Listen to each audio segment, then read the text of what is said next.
IQ new 10 ফোনে 144 FPS supported আছে, কিন্তু 120 এফপিএসে আমরা পাবজি মোবাইল গেমটি খেলতে পারি না। আমরা সেটি আনলক করব কিভাবে সেটা দেখব। প্রথমে এই অ্যাপ দুটির প্রয়োজন হবে। এই অ্যাপ দুটি আমরা প্লে স্টোরে পেয়ে যাব, ডাউনলোড করে নেব। তারপর আমরা সিটিংয়ে যাব। সিটিংয়ে গিয়ে ডেভেলপার অপশন চালু করতে হবে। ডেভেলপার অপশন চালু করার জন্য যে কোনো ফোনেই অ্যাবাউট সিটিংয়ে গিয়ে তারপরে বিল্ড ভার্সন, এটাই আছে সফটওয়্যার ভার্সন। সফটওয়্যার ভার্সনের উপর কয়েকবার ক্লিক করলেই ডেভেলপার অপশন চালু হয়ে যাবে। এটা চালু করার পরে পুনরায় আমরা আবার শিজুকু অ্যাপে ফিরে যাব। তারপর সেখানে গিয়ে পেয়ার অপশনে ক্লিক করব। সেখানে ডেভেলপার অপশন আসবে। সেখানে গিয়ে ওয়্যারলেস ডিবাগিংয়ে ক্লিক করে ওইটা চালু করব। চালু করে এখানে ওয়াইফাই কানেকশন থাকা জরুরি, তার জন্য আমরা ওয়াইফাই কানেকশন করব। আমি একটু ওয়াইফাই কানেকশন করে নিয়েছি। তারপরে আমরা ওয়্যারলেসে আবার ক্লিক করব।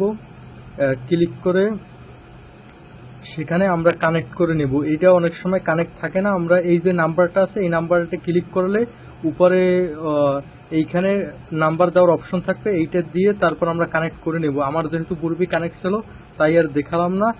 এই দেখুন আমার এটি কানেক্ট করা আছে, অর্থাৎ এই অ্যাপটি আমার কানেক্ট করা রয়েছে। তারপর আবার পুনরায় এই অ্যাপে প্রবেশ করে ব্যাগে দিয়ে স্টার্ট বাটনে ক্লিক করব। 3 সেকেন্ড এখানে অপেক্ষা করতে হবে। তারপরে এইখানে শিজুকু অ্যাপের মধ্যে এই পিজিটি অ্যাপটি অনেক সময় বন্ধ থাকে, এটি আমরা চালু করে দেব। তারপরে পিজিটি অ্যাপের মধ্যে চলে গিয়ে এইখানে যে গেম আমরা সেই গেমের দেব। যেহেতু আমার গ্লোবাল ভার্সন, সেই গ্লোবাল ভার্সন দিয়েছি। তারপরে রেজলিউশন সিলেক্ট করব। আমার ফোনের রেজলিউশন অনুযায়ী আমি এটি সিলেক্ট করেছি। গ্রাফিক্স আমি আলট্রা এইচডি দিয়েছি। তারপর স্টাইল কালারফুল দিয়েছি, 120 এফপিএস দিয়েছি এবং শ্যাডো এটা ডিসেবল করলে ভালো হয়, তাহলে গেম স্মুথ চলে। আর এইটা অনেক সময় ডিসেবল থাকে, এইটা এনেবল করে দেব। তারপরে অ্যাপ্লাই বাটনে ক্লিক করে রান গেমে প্রবেশ করব। তারপরেই আমরা দেখতে পাবো গেমটি ওপেন হচ্ছে। তার জন্য একটু অপেক্ষা করতে হবে। এই মুহূর্তে আমি বলতে চাই যে এরকম ভিডিও যদি আরও পেতে চান এবং অন্য কোনো বিষয় সম্পর্কে যদি জানতে থাকে অবশ্যই চ্যানেলটি সাবস্ক্রাইব করবেন। এখনই আপনাদের এই ভিডিওর মাধ্যমে যদি কোনো উপকার হয়ে থাকে তাহলে এখনই সাবস্ক্রাইব করুন। আর যদি কথার মধ্যে কোনো ভুল ত্রুটি থাকে অবশ্যই ক্ষমার দৃষ্টিতে দেখবেন, কারণ আমি একজন নিউ কন্টেন্ট ক্রিয়েটর।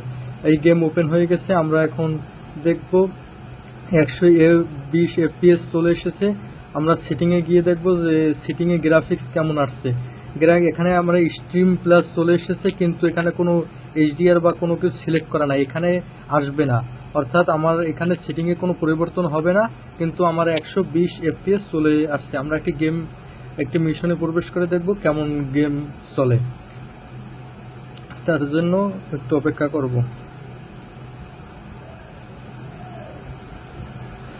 চলে এসেছে, আমরা দেখব গেমের ভিতরে 120 এফপিএস কেমন সাপোর্ট করে।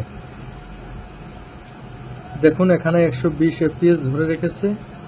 এখন আমি যদি এই অ্যাপগুলো ডিলিট করে দিই, অর্থাৎ আমি ব্যাকগ্রাউন্ড থেকে সরিয়ে ফেলি এবং ওয়াইফাই বন্ধ করে ফেলি, তাহলে আমার গেমটি কিন্তু 120 এফপিএসই থাকবে। অর্থাৎ আমার গেমটি এখন অটোভাবে চালু হয়ে গেছে, অর্থাৎ আমি এখন মোবাইল ডাটা দিয়েও চালাতে পারবো, ওয়াইফাই কানেকশনের প্রয়োজন নেই।